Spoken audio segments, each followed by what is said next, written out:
la question des accords de Minsk, Mmh. qui d'ailleurs étaient contresignés, Mmh. par la France et par l'Allemagne, Oui. Mmh. c'est qu'ils prévoyaient, alors plusieurs choses. Tout d'abord, un cessez-le-feu respecté Mmh. et on avait demandé à l'OSCE, de venir vérifier si le cessez-le-feu était ou n'était pas respecté. Bon, ça, c'est un premier Ouais. point. Mmh. Et la fédéralisation de l'Ukraine. Oui. Heu et c'est important à savoir, c'est que la Russie, heu, ne reconnaît pas les 2 républiques, séparatistes, Mmh.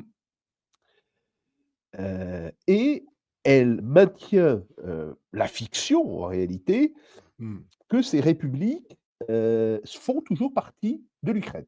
Mmh. Bon. Or, après la signature de ces accords, à la fin de l'hiver, 2015, tout d'abord, le président ukrainien de l'époque, monsieur Mmh. Porochenko, Mmh.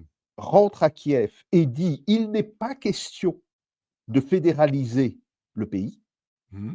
Donc il refuse, enfin il rejette, cet accord et nous savons maintenant, à travers des interviews, que ce soit d'Angela Merkel ou de François Hollande, que, les 2 pays garants n'avaient aucunement l'intention, Mmh. de garantir cet accord et qu'ils considéraient que cet accord n'avait de sens que pour donner un répit à l'Ukraine et qui permettrait à l'Ukraine de se réarmer, Mmh. et de se préparer à un nouveau conflit.